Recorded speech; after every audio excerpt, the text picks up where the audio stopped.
नमस्ते। हमारी भावनाओं की दुनिया कभी-कभी एक तूफान जैसी लग सकती है ना? आज हम क्या करने वाले हैं? सोचिए, एक 6 घंटे लंबे इमोशनल इंटेलिजेंस प्रोग्राम का पूरा निचोड़ हम सिर्फ 5 मिनट में समझने वाले हैं। तो चलिए शुरू करते हैं ये सफर। क्या कभी ऐसा लगा है कि भावनाएं आप पर हावी हो रही हैं? बिल्कुल लगा होगा।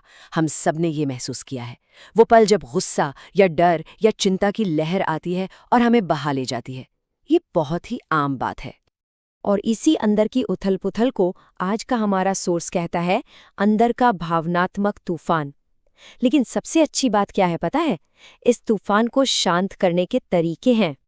तो चलिए सबसे पहले इसी को समझते हैं।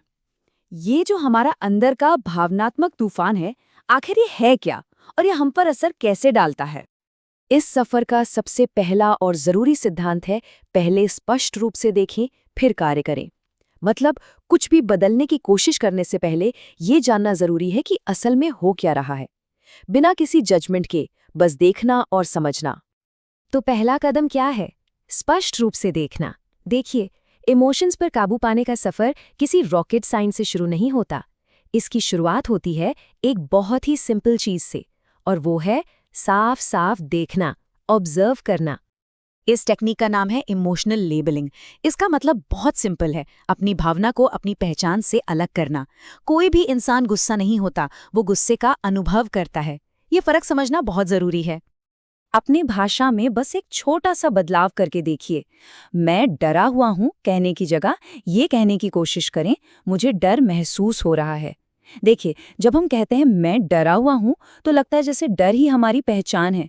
लेकिन जैसे ही हम कहते हैं मुझे डर महसूस हो रहा है, तो हम उस भावना से थोड़ा दूर हो जाते हैं, एक ऑब्जर्वर बन जाते हैं और कंट्रोल वापस हमारे हाथ में आ जाता है।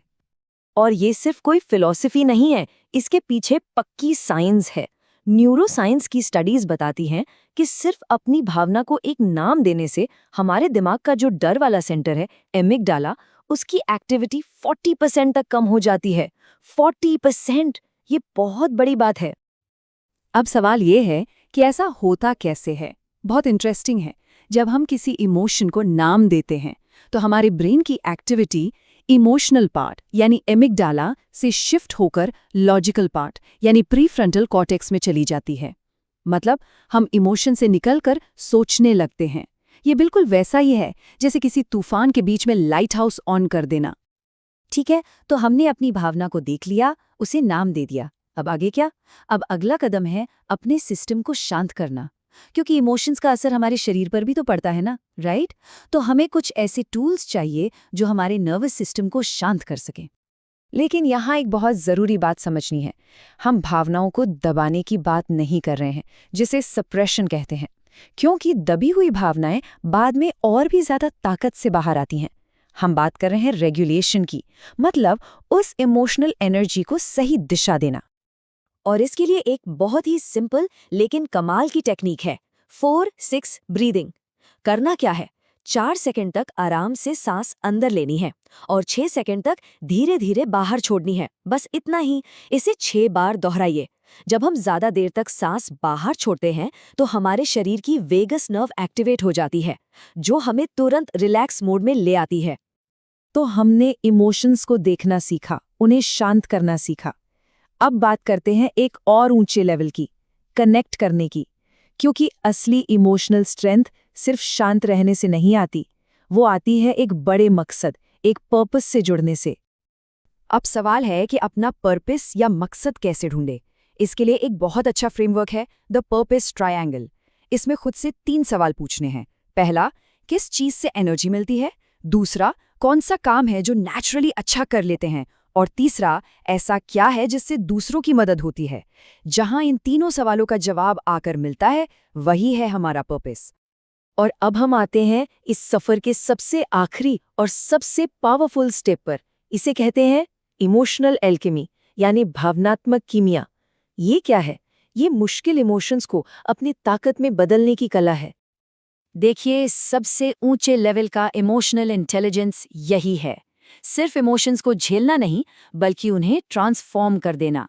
डर को फोकस में बदल देना, उदासी को गहराई में और मुश्किलों को हिम्मत में। यही असली कीमिया है। तो ये करेंगे कैसे? इसके लिए एक प्रैक्टिकल टूल है फियर टू एक्शन मैप। जैसे मान लीजिए असफलता का डर है, तो पहले ये सोचिए कि ये डर किस चीज को प्रोटेक्ट कर रहा है, शायद हमारे सेल्फ वर्थ को। फिर सोचिए कि इसके पीछे कौन सी ताकत छिपी है, दृढ़ता, और फिर इसे बदलने के लिए एक छोटा सा एक्शन लीजिए, जैसे कोई 10 मिनट का साहसी कदम। इस तरह डर आगे बढ़ने का फ्यूल बन जाता है। तो ये पूरा सफर आकर रुकता है एक आखिरी बहुत पावरफुल सवाल पर। आज के समय में अपनी लंका क्या है?